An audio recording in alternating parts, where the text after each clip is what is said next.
मुख्यमंत्री मनोहर लाल फरीदाबाद के 2 दिवसीय महत्वपूर्ण दौरे पर रहेंगे। किस तरह के क्या-क्या उनके कार्यक्रम हैं, हमारे साथ में फरीदाबाद के डीसी विक्रम यादव हैं, उनसे बात कर लेते हैं। सर, कल दोपहर बाद मुख्यमंत्री फरीदाबाद पहुंच रहे हैं, 2 दिन यहीं रहेंगे। किस तरह के कार्यक्रम हैं उनके? कल जैसे कि माननीय मुख्यमंत्री जी का कार्यक्रम है फरीदाबाद का, तो वहाँ पे 5 बजे का डिस्ट्रिक्ट की ग्रीवेंस कमेटी के जिसकी वो अध्यक्षता करते हैं, तो उसकी मीटिंग है। फिर अगले दिन का फतेहपुर बिलोच में जो विकसित भारत संकल्प यात्रा जो माननीय मुख्यमंत्री जी जो शुरुआत कर रहे हैं यहाँ से फरीदाबाद से, तो उसका कार्यक्रम है गांव में। ग्रीवेंस कमेटी की बैठक हर महीने करते हैं, अध्यक्षता करते हैं। इस बार किस तरह का एजेंडा है या अभी तैयार किया जा रहा है एजेंडा? तो एजेंडा जो इसका है मीटिंग का है, इसमें कंप्लेंट्स रहती हैं, जो विभिन्न विभाग रहते हैं जो कुछ टाइम से पेंडिंग हो या फिर जो कंप्लेनेंट हो उसका समस्या का हल ना निकल रहा हो, तो ऐसी कंप्लेंट्स हम उसमें लगाते हैं। तो वो एजेंडा सभी डिपार्टमेंट्स को भिजवाया जा रहा है। साथ ही कल शाम का जो उसकी टाइमिंग रहेगी और 12 सेक्टर में कन्वेंशन सेंटर में मीटिंग रहेगी। अच्छा, क्योंकि परसों महत्वपूर्ण कार्यक्रम है, राज्य स्तरीय कार्यक्रम फरीदाबाद में किया जा रहा है। विकसित भारत संकल्प यात्रा का आगाज होने जा रहा है। किस तरह की ये यात्रा रहेगी? उस दिन के कार्यक्रम किस तरह के रहेंगे सीएम साहब के?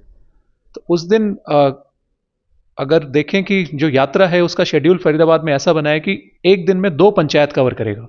तो करीब 50 हमारी पंचायतें 100 पंचायतें हैं, तो 50 दिन में वो यात्रा पूरी हो जाएगी। तो पहले दिन वहाँ से फतेहपुर बिलोच और शाहपुर कला में वहाँ पे जाएगी। फिर उसके बाद में नेक्स्ट डे जो भी शेड्यूल है उसके अकॉर्डिंग आगे आगे चलती रहेगी। तो इसमें गांव में बाकी प्रोग्राम भी साथ में रखे गए हैं उसमें, कि जितने भी हमारे डिपार्टमेंट हैं उनकी स्टॉल्स भी लगाई जाएंगी। साथ ही माननीय प्रधानमंत्री जी का भी संबोधन है उसमें, और माननीय मुख्यमंत्री जी खुद ही मौजूद रहेंगे जो पूरे हरियाणा की जो यात्रा है उसका शुभारंभ करेंगे वहाँ से। क्योंकि महत्वपूर्ण इसको बताया जा रहा है विकसित भारत संकल्प यात्रा को, क्योंकि केंद्र और प्रदेश की तमाम जो नीतियां हैं जन जन तक उन्हें पहुंचाने का इसके माध्यम से काम किया जाना है। लेकिन इसके साथ साथ में चूंकि जिस गांव में जाएगी उन्हें बेनिफिट मिले, इसकी भी तैयारी की जा रही है कि उनके जो काम है वो भी वहाँ पूरे हों। बिल्कुल ही, जो भी डिपार्टमेंट हैं जिन पे लोगों का काफ़ी उनकी डिमांड्स आती हैं या परेशानी लेके आते हैं, या फिर जो स्कीम्स सरकार की है लोगों तक पहुंचाते हैं, वो उन सभी डिपार्टमेंट की स्टॉल्स वहाँ पे लगाई जाएंगी। और साथ ही डिपार्टमेंट्स को मीटिंग लेके ये भी कह दिया गया है कि जो भी इश्यूज आते हैं तो मौके पर ही उनको रिड्रेस करने की कोशिश करें। और जो भी अगर उनको डॉक्यूमेंट देने हैं या स्कीम में एनरोल करवाना है या फिर परिवार पहचान पत्र का हो या आधार कार्ड का हो, तो वो सारे मौके पर ही उनका निस्तारण हो। क्या लगता है 100 गाँवों में जिले की यात्रा जाएगी, कितना बड़ा फायदा लोगों को मिलेगा?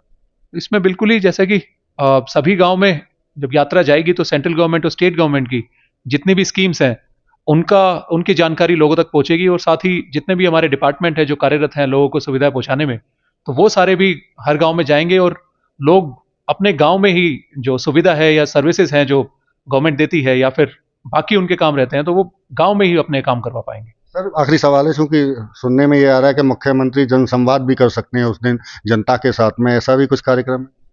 अभी तो जो जानकारी है उसके मुताबिक यात्रा का ही है, तो आगे जैसे जानकारी होगी आपको बता दें। बिल्कुल, ये थे हमारे साथ में डीसी विक्रम यादव, जो जिस तरह से मुख्यमंत्री का 2 दिवसीय दौरा फरीदाबाद में रहने वाला है, ग्रीवेंस कमेटी की अध्यक्षता करने के साथ साथ में महत्वपूर्ण कार्यक्रम 30 नवंबर को फतेहपुर बिल्लौच में, जहां विकसित भारत संकल्प यात्रा के मुख्य अतिथि के तौर पर मुख्यमंत्री मनोहर लाल होंगे। फरीदाबाद से देवेंद्र कौशिक, इंडिया न्यूज।